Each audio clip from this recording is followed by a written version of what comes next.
what's called cervicogenic headaches to wrap around, stemming from your neck up to your skull, bringing you throbbing pain in that region. So what do? Again, correcting biomechanics, huge role in making sure that that does not happen.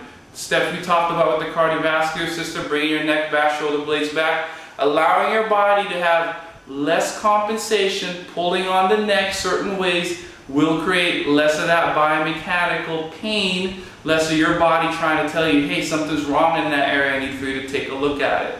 Of course, your doctor needs to take a look at x-rays, needs to take a look at MRIs to find out if there are other problems, other lesions in that region. So if it does persist, even with the correction there, make sure to check with your doctor about that. I tell my patients all the time, make sure we check it for a good few days, make sure that we are getting some relief, because if not, there could be something else going on in that area. Now, your head you do not want to mess with too long. Headaches that stay for longer periods of time, difficulty breathing, dizziness and nausea does lead to other problems neurologically, so we want to make sure we catch those things. Lastly, basically neurological.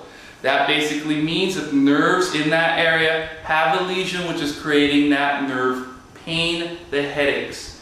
What could be leading that? The brainstem is in the upper half of the cervical spine. The neck itself and the muscles there show symptoms when you have a problem in that region. So again, biomechanically, what can you do for that?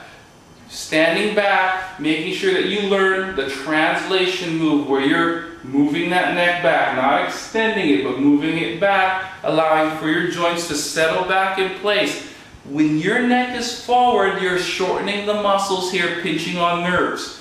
Your neck has to have a natural curve. That means it's not straight, but it's actually settling back, allowing for a nice reverse C curve on the top of your spine. That allows for a lot of freedom in the nerves there, which is going to stop the neurological problems leading up to these headaches and these symptoms for you. Now, again, three things: cardiovascular, biomechanical, and neurological.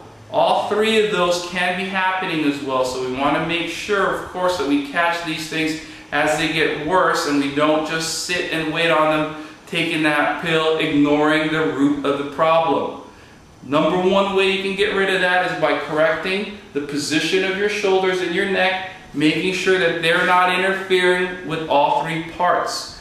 This is the most important part of your body. See a professional, make sure that we check if these headaches persist. But if you do those things we talked about, add to that a good nutrition where you're hydrated and you have antioxidants in your body, which will create less of that inflammation of the arteries going up to your brain, then you'll see these headaches come down. Thanks for your time. Hopefully that helps.